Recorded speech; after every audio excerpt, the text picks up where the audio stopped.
Have you ever noticed how creepy some of the Naruto jutsu can be? Sure, some of them are straightforward, cool moves like balls of electricity or fire, but there are a surprising number that involves messing around with deceased bodies, poison, cannibalism, mind control, and other things that seem more appropriate for horror anime than shonen. This list will look at some of the creepiest jutsu in Naruto, so hang tight, because it's going to get weird. As you might expect, some of these scary moves belong to villains. But a few of them are actually used by characters who mean well, and are just trying to help. Number 1. Sexy Jutsu. Sexy Jutsu is a transformation jutsu in which the user transforms into a curvy, attractive young woman. This isn't inherently creepy, but the way it's used in the series sure is. That's because Naruto, a 12-year-old, often uses it to turn on adults. Sure, his goal is to trick and confuse them, not actually be intimate with them, but that doesn't make it not creepy.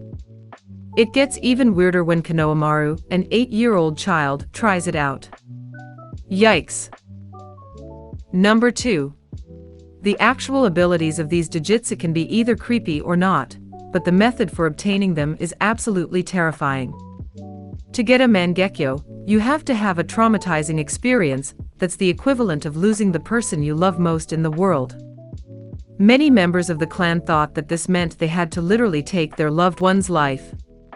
Once you have a mangekyo, you have to worry about it eventually blinding you, damaging your body, causing chronic pain, and maybe even ending your life. The only way to avoid this is the eternal mangekyo, which can only be obtained in an especially gruesome way. You have to remove the eyes of someone else with a mangekyo, and replace your own eyes. No wonder this has only been done twice in Uchiha history. Number 3. Tsukuyomi is a genjutsu that shows the target a series of extremely convincing illusions. It also alters the target's sense of time, making a few minutes feel like years. The even more bone-chilling version of this is Infinite Tsukuyomi, which is conducted on the whole world while the god tree sucks out everyone's chakra. Number 4. The Sharingan has two powerful moves, Izanagi and Izanami. Izanagi allows the user to rewrite reality to their specifications. When used to excess, this caused major problems, and made members of the clan go mad with power. Izanami was created as a counter-jutsu, and it's brutal. This genjutsu traps the target, who has been overusing Izanagi, in an endless loop of hallucinations that they can only break if they acknowledge their mistakes and accept reality for what it is. This is the kind of therapy that would be a real psychologist's license removed, but in the world of Naruto, anything goes. Still, Izanami users do have to pay a price. A single use blinds them in one eye and destroys their Sharingan. This means that unless they're involved in the eyeball stealing business, they only have 2 chances to use it. Luckily, the same applies to Izanagi. Number 5. On its face, the puppet technique doesn't seem too bad. After all, it's just controlling puppets and using them in combat, right?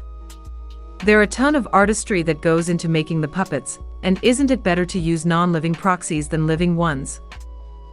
Yes, but not if they used to be alive. The thing that makes the puppet technique so creepy is that the puppets are often created using the bodies of the deceased. For example, Sasori uses both the body of the man who created the technique in the first place, and the bodies of his late parents. Meanwhile, Kankuro uses Sasori's own body when he inherits the technique. Number 6. The Iberi clan's Kekai Genkai allows them to transform their bodies into smoke. This doesn't sound creepy, until you hear the part where they can use this form to enter another person's body and pilot them like a meat mecha. Besides controlling them from the inside, they can also cause severe pain and organ damage, or even assassinate them. Number 7. Most things that Orochimaru invents are creepy, and this no exception. This jutsu lets the user absorb fresh corpses into their own body, granting the user access to whatever jutsu those bodies knew in life. Not only does it turn the user into a grotesque blob, but it also makes it hard for them to hold onto their original identity, and can end up destroying their mind. Number 8. The 6 Paths of Pain is the move that helped Nagato nearly destroy Konoha, but its effectiveness does not make it less creepy. By using black receivers as control devices, he's able to control up to 6 bodies at a time as if they were his own. Those bodies, of course, belong to people who used to be alive. One of them belongs to Nagato's closest friend, Yahiko. Basically, the Konoha shinobi spend like a whole arc fighting a group of reanimated corpses. Creepy. Number 9. By wrapping chakra threads around a target's heart, the user synchronizes their own heartbeat with the target's. If they stop their own heartbeat, the target stops too, making this a murder-suicide jutsu. This sounds horrifying, but the really creepy part is in the visuals. To perform this jutsu, Kyojuro literally pulls Naruto's heart straight out of his body. Number 10. Everything the Abarame clan does is at least a little bit creepy, but this move combines having bugs crawling around inside of your body with using deceased bodies to destroy others. First, Torun infects victims with his Rinkaicho, which leads to their demise. Then, he gathers their bodies and brings them inside of a barrier that accelerates the Rinkaicho's activity and ultimately causes the bodies to explode, flinging Rinkaicho all over the surrounding area. It's incredibly dangerous, disgusting, and creepy as hell. Number 11. After Kakuzu stole the secrets to this kinjutsu from his home village, he turned his body into a ragdoll-like monster with parts held together by thick threads. It also involves taking the hearts of 4 people and implanting them in his own body. The advantage is that no matter how badly he's hurt, it's a snap for him to reattach limbs and sew up wounds. What's more, all of his hearts must be destroyed for him to actually pass away. The disadvantage is, of course, that he had to take 4 people's lives to get that way. Number 12. Jashin has a strong reputation as a super creepy cult, and its signature ritual is among the reasons why. By drawing a Jashin circle around himself and ingesting a target's blood, Hiden creates a link between himself and the target. Once this link is established, anything that happens to his body also happens to his target. But because he's immortal, he can easily destroy his targets while remaining basically unharmed himself. His use of the move is made even creepier by the fact that he seems to enjoy the pain it causes him. Number 13. Shisui Uchiha's Mangekyo technique, Kodo Amatsukami, is an advanced genjutsu that takes complete control of a target's mind.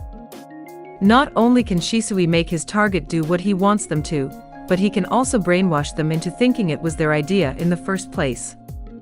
He can rewrite memories, change opinions and relationships, and overall just totally override his target's free will and sense of self. Meanwhile, they will often have no idea that they were manipulated at all, let alone so extensively. Number 14. Living corpse reincarnation is basically what the villains from Get Out do, except instead of a straight brain transplant it involves turning into a billion snakes, wiggling around in pink goo, and teleporting to another dimension. The end goal of the jutsu to implant your soul into someone else's body, and then remake it to your own image. It's also the thing that makes Orochimaru salivate with desire for Sasuke's young body. He wants to use this jutsu in order to take it over and live in it.